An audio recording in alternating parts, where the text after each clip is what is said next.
Y en este bloque vamos a presentar la primera parte de una entrevista que mantuve con Marcelo Moriconi.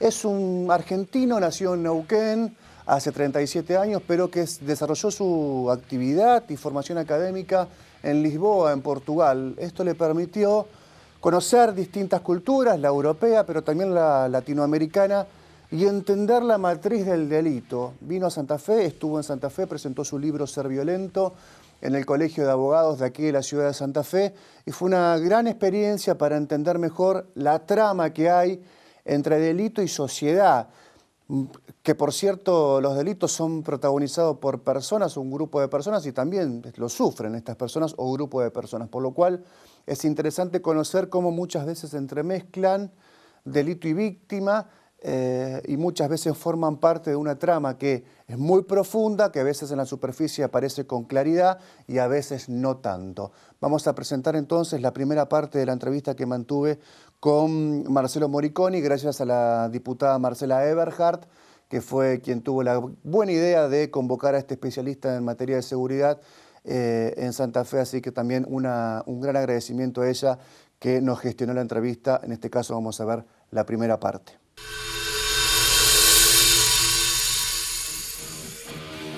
Bueno, es una visita que estuvo en Santa Fe, que pasó por Santa Fe esta semana.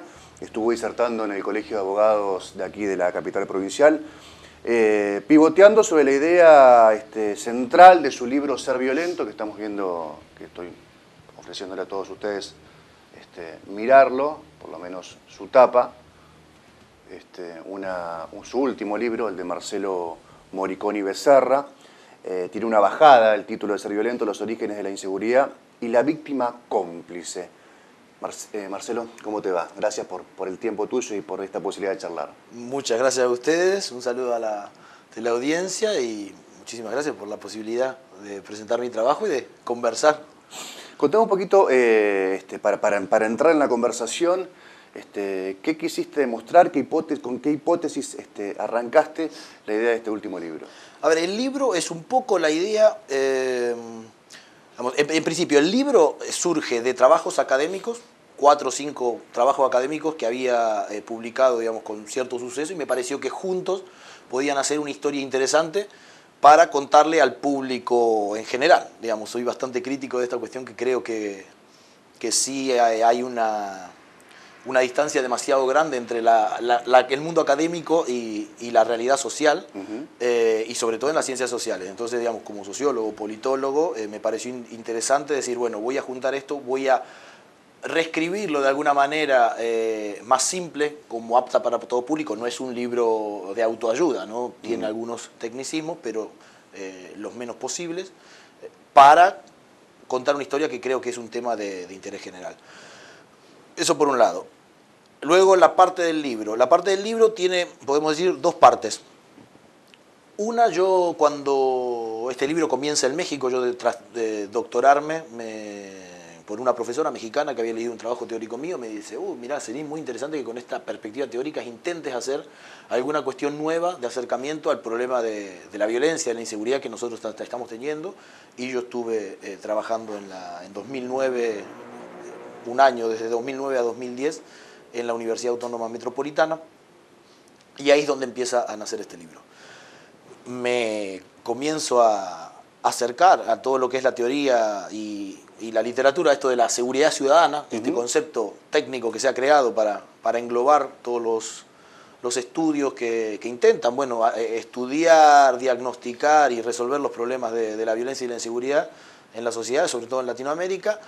Y me empiezo a dar cuenta que era un pensamiento demasiado limitado, que había variables que, por haber vivido, digamos, la inseguridad y diría hasta el surgimiento de cierta inseguridad en mi desarrollo humano en Argentina, luego ir a otras sociedades en las que veía que había otros problemas sociales, pero no había estos, y que podían, podían resolverse, o básicamente existían sociedades en las que la inseguridad no era un problema, y que existían vi cómo y de qué tipo había sociedades, vamos a decir, más seguras.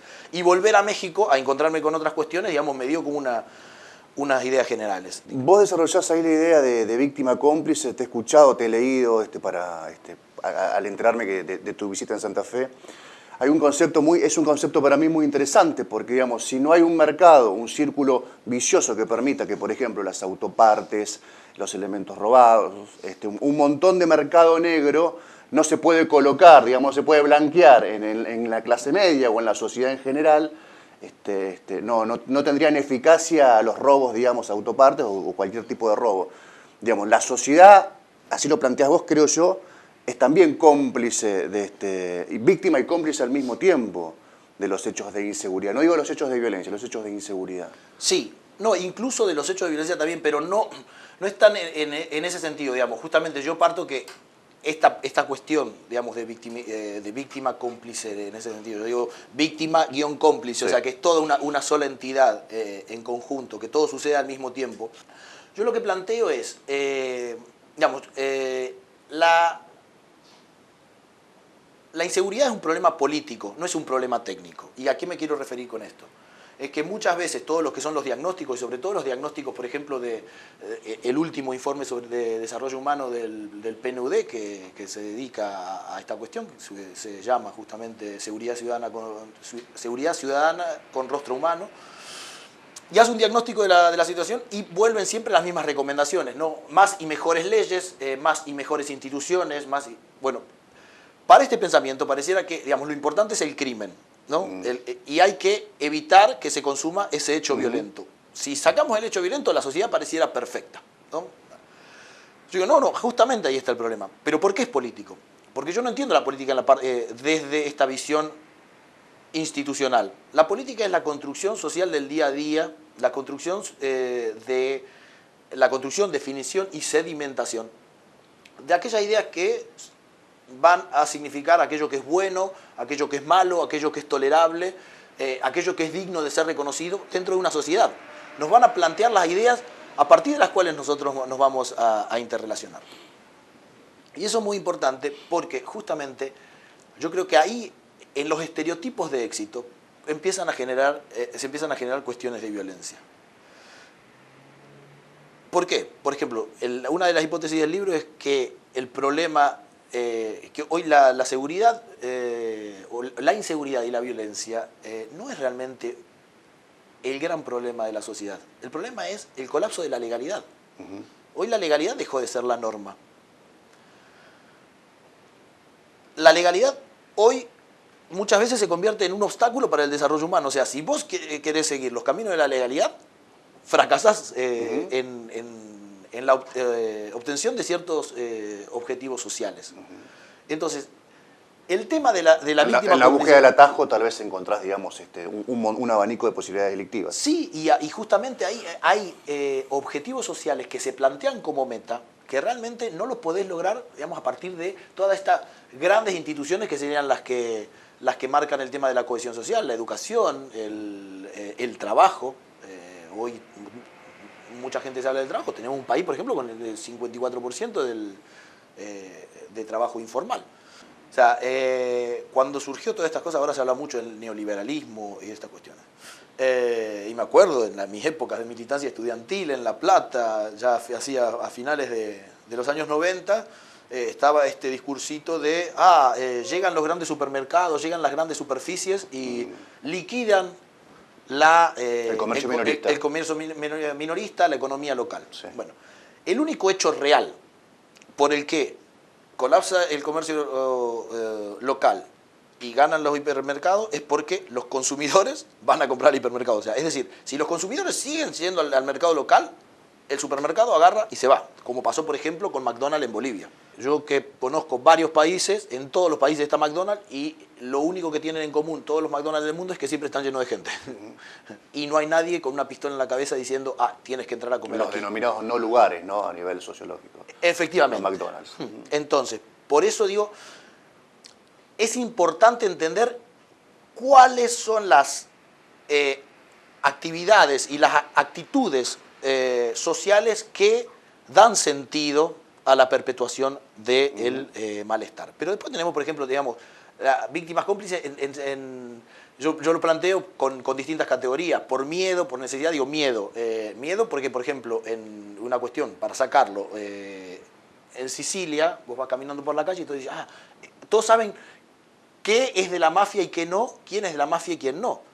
Entonces, hay una asunción tácita de, bueno, vivimos en este contexto y no, claro, por miedo.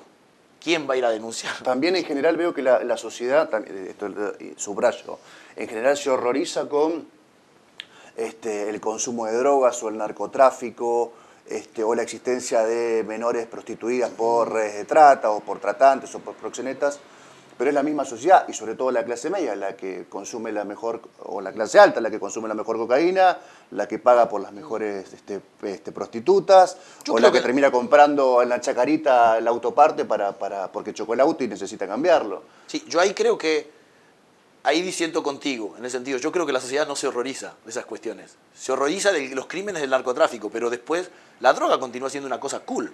Claro. Es decir, hay grandes, y te lo digo en términos personales y en términos que conozco, digamos, sectores o vamos a decir grupos sociales importantes en los que